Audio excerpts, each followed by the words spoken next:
18ஆம் படி கருப்பரே போற்றி, பகைவரை நடுங்கச் செய்பவனே போற்றி, நல்லதே நினை, நல்லது மட்டுமே நினை. கருப்பசாமி பிள்ளைகளுக்கு இந்த அப்பனின் அன்பும் பாதுகாப்பும் என்றுமே 100% முழுமையாக இருக்கும். நீ எதற்காகவும் கவலை கொள்ளாதே. இன்னும் சற்று நேரம்தான். உன்னை கண்ணீர் சிந்த வைத்தவர்கள் உன் காலடியிலே வந்து மண்டியிட போகின்றார்கள். என் தங்கமே, அவர்களுக்கான தண்டனையை கொடுக்க நான் புறப்பட்டு விட்டேன். இனி உன் வாழ்க்கையில் எல்லாம் உனக்கு நல்லதாக மட்டுமே நடக்கப் போகின்றது. இதுவரை நீ கண்ணீர் சிந்திய நாட்கள் எல்லாம் மறைந்து இனி உன் வாழ்க்கையில் மகிழ்ச்சியும் சந்தோஷமும் நிறைந்து இருக்கப் போகின்றது. என் தங்கமே, உன் தாயானவள் இவை அனைத்தையும் செய்து முடிப்பேன் என்ற நம்பிக்கை என் மீது இருந்தால் மட்டும் நீ இதை கேள். என் அன்பு குழந்தையே, இன்று நீ மனமுடைந்து கண்ணீர் சிந்துகின்ற நிலைக்கு இருந்து கொண்டிருக்கிறாய். உன்னை இந்த நிலைக்கு ஆளாக்கியவர்களுக்கு தண்டனையை இந்த தாயானவள் கொடுப்பதற்காக சென்றிருந்தேன். எனக்கு முன்பாகவே இன்னொருவர் அவர்களுக்கு தண்டனையை கொடுத்து விட்டார். என் தங்கமே, அவர்கள் கொடுத்த தண்டனையை இவர்களால் இனி ஒரு நாளும் வாழ்க்கை முழுவதும் மீண்டு வர முடியாத அளவிற்கு கொடுமையானது. இவர்களால் இதை ஒரு நாளும் மறக்கவும் முடியாது. தான் செய்த தவறை நினைத்து நினைத்து எப்பொழுதுமே மனவேதனையில் இருந்து கொண்டே இருக்கின்ற அளவிற்கு அவர்களுக்கு சோதனைகள் வந்திருக்கின்றது. அப்படி என்ன சோதனைகள் இவர்கள் சந்தித்து இருப்பார்கள் என்றுதானே என் பிள்ளை நினைக்கிறாய்? என் தங்கமே, நிச்சயமாக அவர்கள் சந்தித்த சோதனை என்னவென்று உனக்கு சொல்கிறேன். அது மட்டும் அல்லாமல் உன்னை கண்ணீர் சிந்த வைத்தவர்கள் யார் என்றும் எதற்காக உன்னை கண்ணீர் சிந்த வைத்தார்கள் என்றும் உனக்கு நான் தெளிவாக சொல்லும் பொழுது நிச்சயமாக இந்த தாயானவள் இன்று உனக்கு கொண்டு வந்த செய்தி என்னவென்பதை நீ புரிந்து கொள்வாய். என் தங்கமே, பொதுவாகவே இங்கு சிலர் மனம் எப்படி தெரியுமா இருந்து கொண்டிருக்கிறது. நாம் ஒரு பெரிய பொறுப்பில் இருக்க வேண்டும் என்று ஆசைப்பட்டு அந்த பொறுப்பில் ஏற்கனவே இருந்து கொண்டிருப்பவரை எளிதாக தூக்கி வீச வேண்டும் என்றால் அவர்களினுடைய பழக்கத்தினோடு விளையாடி அவர்களை மற்றவர்கள் முன்னிலையில் கெட்டவர்களாக சித்தரித்து விடுவது. இதைதான் இவர்கள் கச்சிதமாக இப்பொழுது செய்து முடித்திருக்கிறார்கள். அதை செய்து முடித்ததோடு மட்டுமல்லாமல் அவர்களினுடைய எண்ணங்கள் எப்படிப்பட்டது தெரியுமா? மற்றவர்கள் முன்னிலையில் மேலும் மேலும் இவர்களை அவமானப்படுத்த வேண்டும். இந்த அவமானத்தை அவர்கள் வாழ்க்கை முழுவதும் மறக்க கூடாது. அது மட்டும் அல்லாமல் அவர்கள் வாழ்க்கையில் எத்தனை பிரச்சனைகள் வந்தாலும் அதோடு சேர்த்து இந்த பிரச்சனையையும் அவர்கள் அனுபவித்து வாழ்க்கையே வேண்டாம் என்று ஒதுங்கி ஓட வேண்டும் என்றுதான் அவர்களின் எண்ணம் இருக்கிறது. என் தங்கமே, இப்பேற்பட்ட எண்ணங்களை கொண்டவர்கள் ஒரு பொறுப்பை எடுத்து செய்யும் பொழுது தனக்கு கீழ் உள்ளவர்களை எப்படி நடத்துவார்கள் என்பதை தெய்வம் நிச்சயமாக புரிந்து கொள்ளும் அல்லவா? என் தங்கமே, இவர்கள் வேறு யாராகவோ இருக்கின்ற பட்சத்தில் நிச்சயமாக இவர்களுக்கு தண்டனையை கொடுத்தவர்களுக்கு அத்தனை கோபம் வந்திருக்காது. ஆனால் ஒரே குலத்தில் இருக்கின்ற பிள்ளைகள் ஒருவருக்கொருவர் சொந்த பந்த உறவுகள் மேற்பட்ட நிலையில் அவர்கள் அந்த துரோகத்தை செய்யும் பொழுது அதனால் அதிக கோபமடைந்து உன் தாயானவள் என்னை விட உன்னுடைய குலதெய்வம் தான் உன்னுடைய குலதெய்வம் அவர்களுக்கு கொடுத்த தண்டனை என்னவென்று உனக்கு இப்பொழுது நான் சொல்லி விடுகிறேன். என் தங்கமே, உன்னுடைய குலத்தில் இருந்து கொண்டே அவர்கள் செய்த வேலையை உன்னால் நிம்மதியாக குலதெய்வத்தின் கோயிலுக்கு கூட செல்ல முடியவில்லை. அங்கு சென்றால் மற்றவர்கள் முன்னிலையில் உன்னை பற்றி குசு குசு வென்று பேசுவது, அதாவது உனக்கு அது தெரிய வேண்டும் என்று நினைத்து கொண்டே பேசுவது. அப்படியானால் உன்னுடைய மனதிற்குள் இவர்கள் நம்மை பற்றி என்ன பேசி இருப்பார்கள் என்ற எண்ணம் மட்டும்தான் ஓடிக்கொண்டிருக்கும். மாறாக தெய்வத்தை கூட உன்னால் நிம்மதியாக அந்த நேரத்தில் வணங்க முடியாது அல்லவா? அப்பேற்பட்ட நிலையை உனக்கு அவர்கள் உருவாக்கி கொடுக்கத்தான் இத்தனை கஷ்டங்களையும் கொடுத்து கொண்டிருக்கிறார்கள். உன்னுடைய மனது நிம்மதியாக இருக்கக்கூடாது, நீ சந்தோஷமாக இருக்கக்கூடாது. எல்லாவற்றிற்கும் மேலாக நீ எந்த நேரமும் ஏதோ ஒரு கஷ்டத்திலும் கவலைகளிலும் இருந்து கொண்டே இருக்க வேண்டும். குலதெய்வத்தை தேடி நீ வரக்கூடாது. இந்த நிலையை இப்பொழுது அவர்கள் சாதித்திருக்கிறார்கள். நீ சில காலமாகவே உன்னுடைய குலதெய்வத்தை காண செல்லவில்லை. உன்னுடைய குலதெய்வ கோயிலுக்கு செல்வதற்கு உனக்கு மனதிற்கு மிகவும் சங்கடமாக இருக்கிறது. ஒரு புறம் உன்னுடைய மனது இவர்களுக்காகவெல்லாம் நாம் ஏன் நம்முடைய குலதெய்வத்தை காணாமல் இருக்க வேண்டும் என்று நினைத்தாலும் கூட ஒரு மனது இவர்கள் முன்னால் நின்று அவமானப்படுவதை விட போகாமல் இருப்பதே மேல் என்று நினைக்க சொல்கிறது. அது மட்டுமல்லாமல் குலதெய்வத்தின் முன்னிலையில் நம்மை வரவிடாமல் செய்த இவர்களை நம் குலதெய்வம் தண்டிக்கவில்லையே, நம்முடைய குலதெய்வம் அவர்களுக்கு எந்த தண்டனையையும் கொடுக்கவில்லையே என்று கூட உனக்கு உன்னுடைய குலதெய்வத்தின் மீது சிறு மனவருத்தம் இருக்கிறது. என்னுடைய குலதெய்வம், நீ ஏன் இத்தனை அமைதியாக இருந்து கொண்டிருக்கிறாய்? இவர்களை நீ கேள்வி கேட்க மாட்டாயா என்று அவர்களை நீ கேட்டாய் அல்லவா என் தங்கமே? ஆனால் அங்கே உன் குலதெய்வம் என்ன செய்தது என்று உனக்கு சொல்கிறேன். உன்னுடைய இந்த வேதனையை உன்னுடைய குலதெய்வம் நன்றாக புரிந்து கொண்டார்கள். அவர்கள் உனக்கு இது போன்ற துரோகத்தை செய்து குலதெய்வத்திடம் இருந்து பிரிக்க நினைத்தவர்களுக்கு மிக பெரிய தண்டனை ஒன்றை கொடுத்திருக்கிறார்கள். நீ அந்த குலதெய்வத்திற்கு இத்தனை நாளும் செய்த விஷயங்கள் அவர்கள் உன்னை வாழ்நாள் முழுவதும் ஆசீர்வதிக்க காத்து கொண்டிருக்கிறார்கள். குலதெய்வத்தின் மீது அன்பு கொண்ட உன்னை அவர்கள் ஒருபோதும் கைவிட நினைத்தது கிடையாது. அதற்கு அவர்கள் செய்த காரியம் என்னவென்று தெரிந்து கொண்டால் நிச்சயமாக என் குழந்தை நீ மனதளவில் வியப்படைவாய். என் தங்கமே, உன்னுடைய வாழ்க்கையில் இது போன்று நடந்து கொள்வதற்கு துணிச்சல் ஒருவருக்கு இருக்கிறது என்றால் முதலில் அவர்களுக்கு குலதெய்வத்தின் மீது எந்த ஒரு பயமும் இல்லை. அவர்கள் குலதெய்வத்தை கற்சிலையாக நினைத்து விட்டார்கள். அல்லது தெய்வம் நாம் என்ன செய்தாலும் தலையாட்டும், நாம் என்ன சொன்னாலும் தலையாட்டும், நாம் தான் அவர்களுக்கு எல்லா பணிவிடைகளையும் செய்து கொண்டிருக்கிறோமே என்று நினைத்து விட்டார்கள் போல. எத்தனை பணிவிடைகளை விழுந்து விழுந்து செய்தாலும், எத்தனைதான் தெய்வத்திற்கு அள்ளி அள்ளி கொடுத்தாலும், அது போன்றவர்களுக்கு தெய்வம் ஒரு நாளும் எந்த விதமான ஆசிகளையும் வழங்காது. மாறாக உண்மையான அன்பும் உண்மையான பக்தியும் சுற்றி உள்ளவர்களின் மனதை வேதனைப்படுத்தாமல் இருப்பது. இது போன்றெல்லாம் யார் நடந்து கொள்கிறார்களோ அவர்களிடத்தில் மட்டும்தான் தெய்வம் அன்பாக இருக்கும் என்பதை புரிந்து கொள்ளவில்லை. அவர்கள் செய்த காரியத்தினால் இன்று உன் குலதெய்வம் நீ அடைந்த அத்தனை வேதனைகளையும் சேர்த்து வைத்து அவர்களுக்கு தண்டனையாக கொடுத்து விட்டார்கள். அவர்கள் கொடுத்த தண்டனை என்ன தெரியுமா? நீ என்னதான் எனக்கு எத்தனை காரியங்களை செய்தாலும் நான் ஒருபொழுதும் உனக்கு ஆசிகளை வழங்க போவது கிடையாது.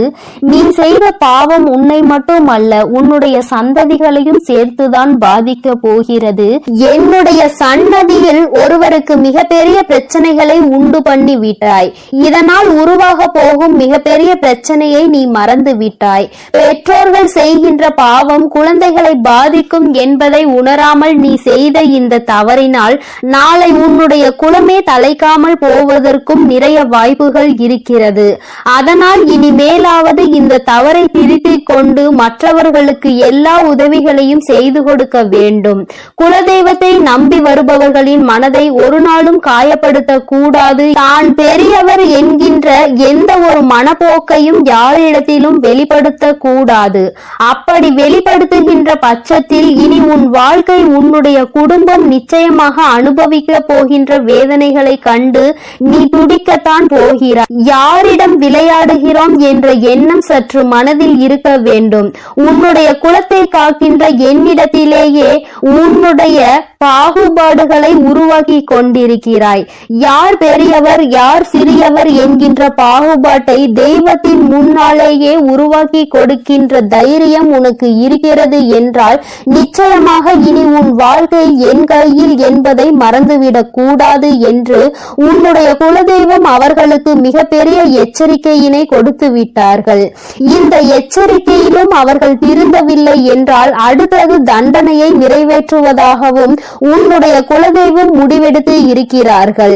என் தங்கமே, இனிமேலாவது இது போன்ற மனிதர்களை கண்டு நீ மனதில் எந்த விதமான தயக்கமும் கொள்ளாமல் உன்னுடைய குலதெய்வத்தை வணங்குவதற்கு நீ எப்பொழுதுமே சென்று கொண்டே இருக்க வேண்டும்.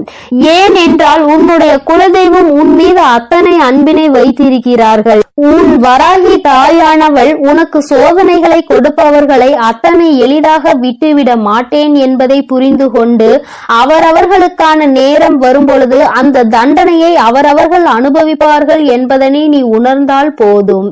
எப்பொழுதுமே என் பிள்ளை நீ சந்தோஷமாக இருக்க வேண்டும். என் அன்பு குழந்தைக்கு இந்த வராகியினுடைய ஆசீர்வாதங்களும் உன் குலதெய்வத்தினுடைய அரவணைப்பும் எப்பொழுதும் முழுமையாக கிடைக்கும். என் தங்கமே, அதனால் நீ எதை நினைத்தும் கலங்காதே, எதற்காகவும் வருந்தாதே. நீ நல்லதையே நினை, உன் வாழ்வில் நல்லது மட்டுமே நடக்கும். என் அன்பு குழந்தையே, இந்த நல்ல தினத்தில் உனக்கான ஒரு முக்கியமான செய்தியோடு தான் அம்மா உன்னை காண வந்திருக்கிறேன். என் அன்பு குழந்தையே, உன் கண்ணீரை கண்டு சிரித்தவர்களுக்கு பதில் சொல்லும் நேரம் இந்த வராகிக்கு இப்பொழுது வந்துவிட்டது.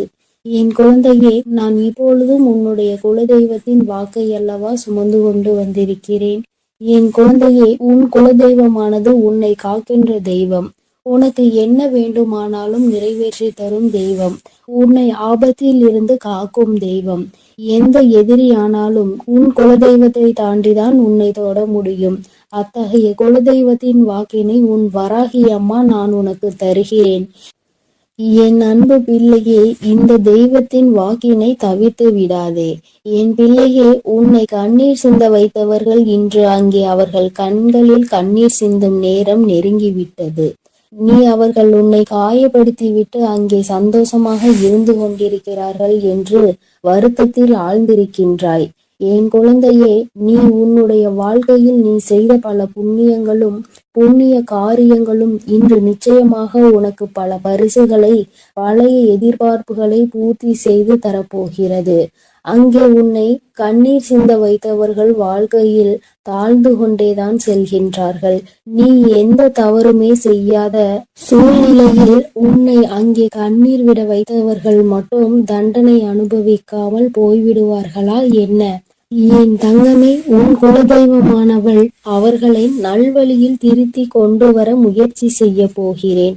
அப்படியும் அவர்கள் திருந்தவில்லை என்றால் அதற்கான தண்டனையை அவர்கள் அனுபவிப்பார்கள். என் குழந்தையை அவர்கள் சீண்டி பார்த்து விட்டார்கள். இனிமேல் அதனை பார்த்துவிட்டு அவர்களுக்கு தண்டனை வழங்காமல் இருக்க மாட்டேன். உனக்கு கஷ்டங்கள் வருவது சில சமயங்களில் உன்னை சுற்றி இருப்பவர்கள் எப்படிப்பட்டவர்கள் என்பதை உனக்கு உணர்த்துவதற்காகத்தான்.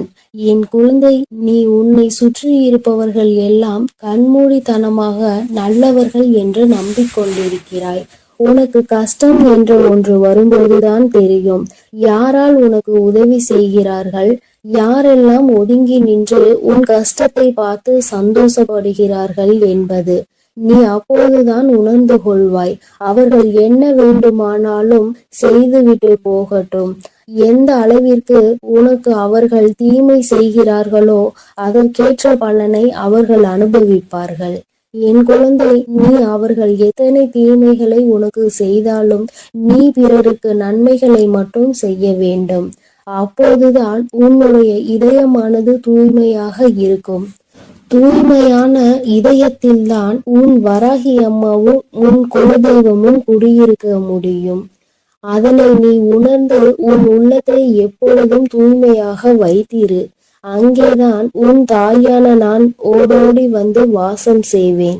உன்னை கண்ணீர் சிந்த வைத்ததோடு மட்டுமல்லாமல் அங்கே ஒரு ஓரத்தில் ஒதுங்கி நின்று அதனை வேடிக்கை பார்த்து கொண்டிருந்தார்கள். அதனால் நிச்சயமாக என் குழந்தைக்கு இத்தகைய தீங்கினை வைத்தவர்களுக்கு தண்டனை கிடைக்கும். இந்த வராகியானவளை தவிர என் குழந்தைக்கு வேறு யாரும் இல்லை.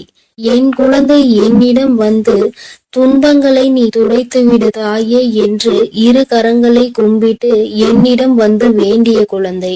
அதனால் நிச்சயமாக உனக்கு தீங்கினை விளைத்தவர்களை இந்த அம்மா கரம் கொண்டு தண்டனை வழங்குவேன் என்று உனக்கு உறுதி வாக்களிக்கிறேன். இனி அவர்களுக்கான காலம் முடிய போகின்றது. உன்னுடைய காலம் ஆரம்பிக்கப் போகின்றது. அம்மாவை அம்மா, தாயே என்று அழைக்கும் போதெல்லாம் நினைத்துக்கொள், நீ வெற்றிக்கான அடுத்த படிகளில் ஒரு காலடிகளை எடுத்து வைக்கப் போகிறாய் என்பதை. நீ எதையும் கண்டும் காணாமல் உன் செயல்களில் மட்டும் கவனமாக இரு.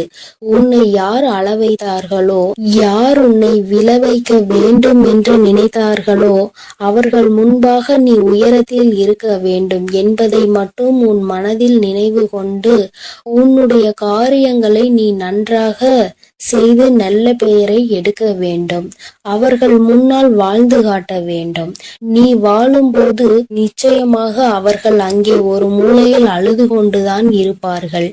உனக்கு அவர்கள் கொடுத்த கஷ்டத்தினை அவர்கள் இன்னொருவர் மூலமாக நிச்சயமாக அனுபவிப்பார்கள். அவரவர் செய்கின்ற கர்ம பலனை அவரவர் இப்பொழுதெல்லாம் அன்றே அனுபவித்து விடுகிறார்கள். அதற்காக அவர்கள் நீண்ட காலம் காத்திருக்க வேண்டிய அவசியம் இல்லை. என் தங்கமே, நீ அங்கே பிறர் மீது உண்மையான அன்பினை காட்டுவதற்கு பரிசாக பல அவமானங்களை சந்தித்து விட்டாய். நீ ஒவ்வொரு முறை உனக்கு அவமானம் ஏற்படும் போதும் உங்கள் மேல் நான் வைத்திருக்கும் உண்மையான அன்பிற்கு எனக்கு கிடைத்த பரிசு இந்த அவமானம் மட்டும்தான் என்று நீ நினைக்கின்றாய். இது உன்னுடைய அன்பினை புரிந்து கொள்ளாமல் அவர்கள் செய்கின்ற மிகப்பெரிய பாவமாகும். இனி அவர்களை எல்லாம் உன் அன்பின் வலிமை என்ன என்பதை உணர வைத்து உன்னை தேடி நிச்சயமாக இந்த அம்மா வர வைக்க போகிறேன். என் குழந்தையே, நீ ஒன்றை நன்றாக புரிந்து கொள். இந்த உலகத்தில் யாருக்கும் எதுவும் நிலையானது கிடையாது. ஒவ்வொரு சோகமும் ஒவ்வொரு துன்பமும் வாழ்க்கையில் பலருக்கு பல பாடங்களை கற்று தந்து கொண்டுதான் இருக்கிறது. அதனால் உனக்கு மட்டும்தான் துன்பம் வருகிறதே, மற்றவர்கள் நன்றாக இருக்கின்றார்கள் என்பதனை நீ ஒருபோதும் எண்ணிக்கொண்டு உன்னை நீயே வருத்தி கொள்ளாதே. உன்னை அவர்கள் ஏமாற்றினாலும், உன்னை அவர்கள் கண்ணீர் சிந்த வைத்தாலும், நீ ஒரு காலமும் அவர்களுக்கு அவர்கள் செய்ததை திருப்பி செய்து விடாதே. அது உன்னுடைய பாவத்தை தான் கூட்டி விடுமே தவிர அவர்களுக்கான தண்டனையாக இருக்காது. அதனால் என் தங்கமே, நீ தெரிந்தும் தெரியாமலும் இந்த ஒரு தவறை மட்டும் செய்து விடாதே. எப்பொழுதும் அவர்களை நான் தண்டிப்பேன் என்ற நம்பிக்கையோடு மட்டும் நீ இருந்தால் போதும். உன் குலத்தை காக்கும் தெய்வத்திற்கு உன்னை காப்பதற்கு எவ்வளவு நேரமாகிவிடும். அதனால் என் தங்கமே, நீ பொறுமையோடு இரு. அவர்களை எல்லாம் நான் பார்த்து கொள்கிறேன். உனக்கு துன்பம் வரும் நேரத்தில் நீ உன்னுடைய இஷ்ட தெய்வத்திற்கோ அல்லது உன்னுடைய குலதெய்வ விளக்கினை போட்டு உன் மனதில் இருப்பதையெல்லாம் நீ அவர்களிடம் சொல்லிவிடு. பிறகு என்ன நடத்த வேண்டுமோ அதை அவர்களே பார்த்து கொள்வார்கள். என் தங்கமே, உன் குலதெய்வம் எப்பொழுதும் உன்னை காப்பாற்றி கொண்டுதான் இருக்கிறது. அவர்கள் உன் வீட்டில் இருந்து நடப்பதையெல்லாம் உற்று நோக்கி கொண்டுதான் இருக்கிறார்கள். தகுந்த நேரம் வரும்பொழுது அதற்கான தண்டனையை அவர்கள் தாமதிக்காமல் வழங்கி விடுவார்கள். இந்த சுயநலமான உலகத்தில் உன்னை இப்படி தனியாக தவிக்க விட்டு விட்டார்களே என்று அவர்கள் உன்னை நினைத்து வருந்து கொண்டிருக்கிறார்கள். என் தங்கமே, அதனால் நீ தைரியத்தோடு இரு. உனக்கான வேலைகளை அவர்கள் சிறப்பாக அங்கே செய்து கொண்டிருக்கிறார்கள். உனக்கான நன்மை நிச்சயம் உன் வீடு தேடி வரும். இனி வரும் காலங்களில் எல்லாம் உனக்கான வெற்றியை மட்டுமே நீ அடைய போகிறாய். அதற்கு நீ முழு முயற்சியுடனும் உண்மையான மனதுடனும் உனது செயல்களை மட்டும் நீ செய்து கொண்டே இருந்தால் போதும் தங்கமே. நிச்சயமாக உனக்கு அதில் வெற்றியை அள்ளித்தர நாங்கள் காத்து கொண்டிருக்கிறோம். என் தங்கமே, உன்னுடைய வாழ்க்கையையும் உன்னையும் வழிநடத்தி செல்ல வேண்டியது உன்னுடைய துன்பங்களையும் சோகங்களையும் துயரங்களையும் கவலைகளையும் அழித்து உனக்கு அதை மன மகிழ்ச்சியான வாழ்க்கையாக மாற்றி தர வேண்டியதும் என்னுடைய மற்றும் உன்னுடைய குலதெய்வத்தின் கடமையாக இருக்கிறது. அதனால் அதையெல்லாம் நாங்கள் பார்த்து கொள்கிறோம். நீ எதற்காகவும் கலங்காமல் மன தைரியத்தோடும் மன பலத்தோடும் எங்களை நீ பூஜை செய்து கொண்டே இரு தங்கமே. உனக்கான எல்லாவற்றையும் உன் கரங்களில் கொண்டு வந்து நாங்களே கொடுத்து விடுகிறோம். என் தங்கமே, நல்ல எண்ணங்களை மட்டும் எப்பொழுதும் உன் மனதிற்குள் வைத்துக்கொள். அதுதான் உனக்கு நல்லதை நடத்தி கொடுக்கும். ஏனென்றால் எண்ணம் போல்தான் வாழ்க்கை அமையும். அதனால் உன்னுடைய எண்ணங்களை எப்பொழுதும் தூய்மையாக நீ வைத்து கொள்ள வேண்டும். என் தங்க பிள்ளையே, உனக்கு துரோகத்தை செய்தவர்களை நினைத்து நீ மனம் வருந்தி கொண்டிருக்கின்றாய் அல்லவா? என் தங்கமே, உன்னுடைய வாழ்க்கையில் உனக்கு துரோகங்களை செய்தவர்களை பற்றி நீ சொல்லும் பொழுதெல்லாம் உன் அம்மா எனக்கே இங்கு கண்களில் கண்ணீர் ததும்பியது என்றால் அவர்கள் எப்படிப்பட்ட துரோகத்தை உனக்கு செய்திருக்கிறார்கள் என்பதை என்னால் புரிந்து கொள்ள முடிகிறது. என் தங்கமே, துரோகத்தை செய்ததோடு மட்டும் அல்லாமல் இன்னமும் அவர்கள் உன்னை பற்றி மற்றவர்களிடத்தில் பேசிக்கொண்டுதான் இருக்கிறார்கள். நீதான் எந்த பிரச்சனையும் வேண்டாம் என்று ஒதுங்கி நின்று கொண்டிருக்கின்றாயே தவிர அவர்கள் இன்னமும் ஒருவரிடத்தில் உன்னை பற்றிய வதந்திகளை பரப்பி கொண்டுதான் இருக்கின்றார்கள் என்பதுதான் நீ அறிந்திராத உண்மை. நீ என்ன நினைக்கின்றாய் தெரியுமா? நாம் எப்படி இருக்கின்றோமோ அது போலதான் அவர்கள் இருந்து கொண்டிருக்கிறார்கள் என்று நீ நினைத்து கொண்டிருக்கின்றாய். ஆனால் உண்மை என்னவென்றால் அவர்கள் மட்டுமல்ல, அவர்கள் உடன் பிறந்தவர்களும் இந்த வேலையை தான் செய்து கொண்டிருக்கின்றார்கள். மற்றவர்களிடத்தில் சென்று தேவையில்லாத விஷயங்களை பற்றி பேசிக்கொண்டு தேவையில்லாத விஷயங்களில் தலையிட்டு கொண்டும் இருக்கிறார்கள். என் தங்கமே, இந்த துரோகங்களை செய்தவர்களுக்கு தெய்வம் என்ன தண்டனை கொடுக்க போகிறது என்று நீ அதை எதிர்நோக்கி நின்று கொண்டிருக்கின்றாய் அல்லவா? தெய்வம் இவர்களை இப்படியே விட்டு விடுமோ என்று கூட என் குழந்தை மனதில் சந்தேகம் வந்துவிட்டது அல்லவா? என் தங்கமே, உன்னுடைய சந்தேகங்களுக்கு எல்லாம் பதில் தர வேண்டிய கட்டாயம் இப்பொழுது வந்துவிட்டது. உன் அம்மா அதற்கு முன்பாக அவர்களுக்கு தண்டனை கிடைத்து விட்டது என்ற சந்தோஷமான செய்தியை சொல்வதற்காக தான் இன்று உன் தாயானவள் ஓடோடி வந்திருக்கின்ற. இந்த வராகி எப்பேற்பட்டவள் என்பது உனக்கு நன்கு அறிந்த விஷயம்தானே. உன்னுடைய தாயானவள் அத்தனை சுலபமாக யாரையும் மன்னித்து விட மாட்டாள் என்பதை என் பிள்ளை நீ நன்கு அறிந்த விஷயம்தானே. என் தங்கமே, உன்னுடைய வாழ்க்கையில் இத்தனை துரோகங்களையும் செய்துவிட்டு ஒன்றும் தெரியாதது போல இருந்து விட்டால் உன்னுடைய தாயானவள் நான் விட்டு விடுவேனா என்ன? ஆனால் அதற்கு முன்பாக உன் மீது என்னை விட அதிக அக்கறை கொண்ட உன்னுடைய குலதெய்வம் இதையெல்லாம் பார்த்து கொண்டு அப்படியே இருந்து விடுவார்களா என்ன? என் தங்கமே, உன்னுடைய குலதெய்வம் இன்று அவர்களுக்கான தண்டனையை வழங்கி இருக்கிறார்கள். குழந்தையே, அவர்களுக்கு கொடுத்த தண்டனை என்னவென்று கேட்டால் நிச்சயமாக என் குழந்தை நீ மகிழவும் செய்வாய். அதே நேரத்தில் உன்னுடைய நல்ல மனதிற்கு நீ வருத்தப்படவும் செய்வாய். ஏனென்றால் என் குழந்தையே, தனக்கு துரோகத்தையே செய்தவர்களுக்கு கூட நல்லதை மட்டுமே செய்ய வேண்டும் என்று நினைக்கின்ற எண்ணம் கொண்ட குழந்தை அல்லவா நீ?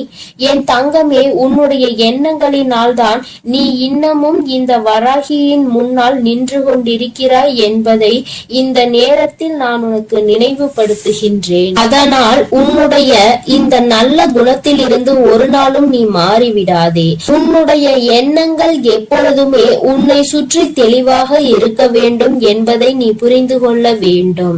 என் தங்கமே, ஒவ்வொரு நாளும் உன்னுடைய வாழ்க்கையில் நீ பட்ட அத்தனை அவமானங்களையும் உனக்கு தேடி கொடுத்தவர்களை இந்த தாயானவள் ஒரு கை பார்த்துவிட என்று புறப்பட்ட பொழுதுதான் நான் அங்கு நடந்த அனைத்தையும் தெரிந்து கொண்டேன். நான் தெரிந்து கொண்ட விஷயம் என்ன தெரியுமா? உன்னுடைய குலதெய்வம் அவர்களை சந்திக்க சென்றிருக்கிறார்கள் என்பதுதான்.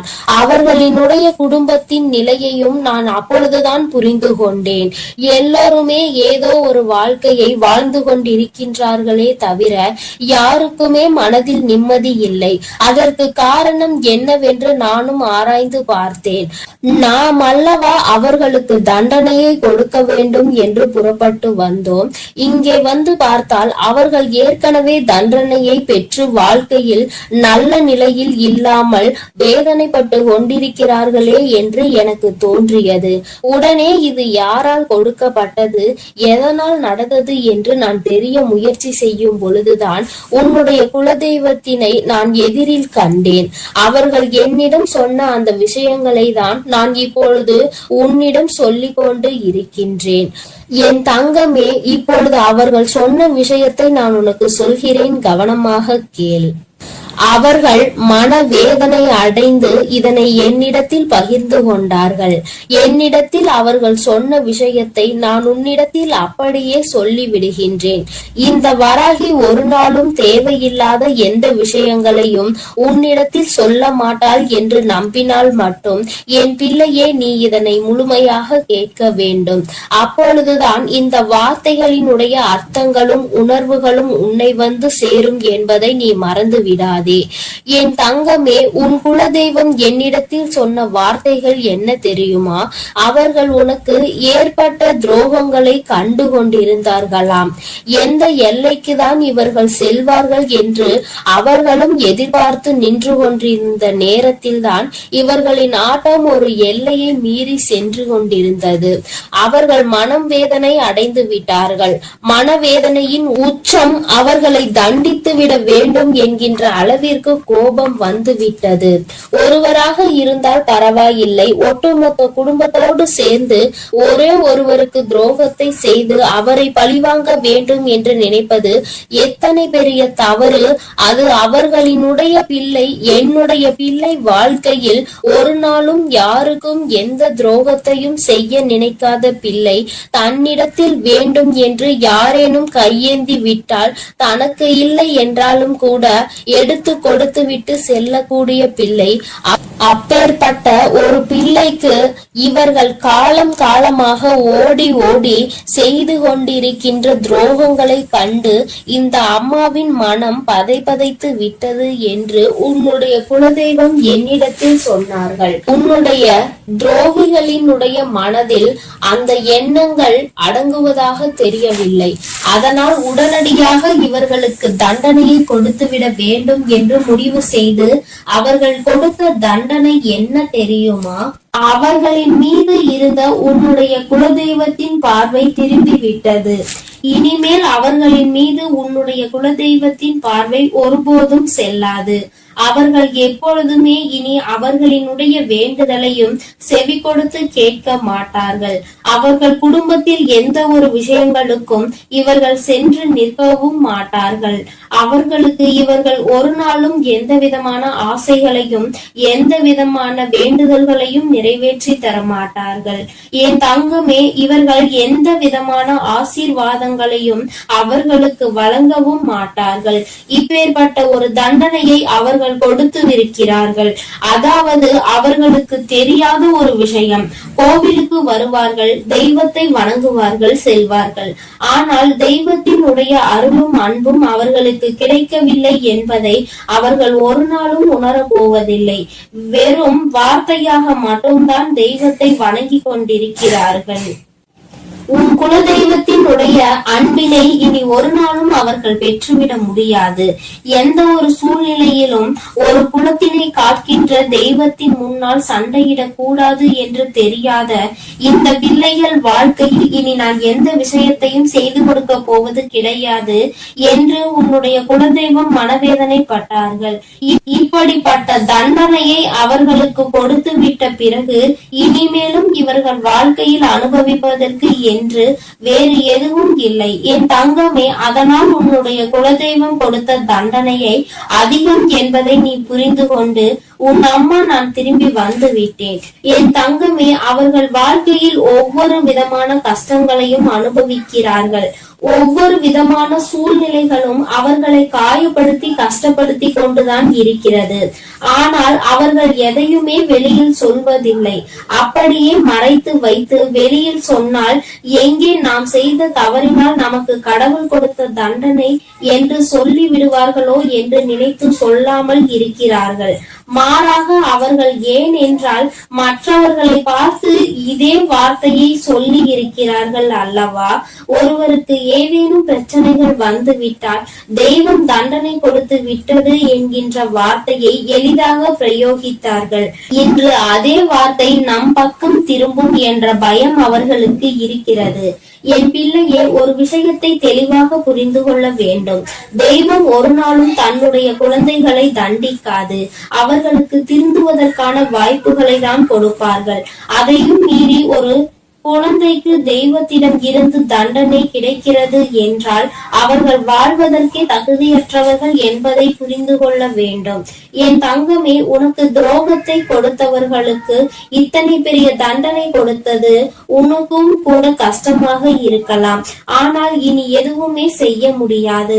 வாய்ப்புகள் கொடுக்கப்பட்டதை பயன்படுத்தாமல் அதை அப்படியே விட்டு விட்டார்கள். இனிமேல் அவர்கள் வாழ்க்கைக்கான பொறுப்பினை அவர்கள்தான் ஏற்றுக்கொள்ள வேண்டும்.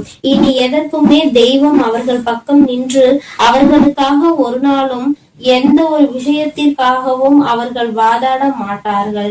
என் குழந்தையே, நீ மன நிறைவோடு உன்னுடைய குலதெய்வத்தை நீ தைரியமாக வணங்கு. யாரும் உன்னை எதிர்த்து எந்த கேள்வியும் கேட்க முடியாது என்பதை புரிந்து கொள்.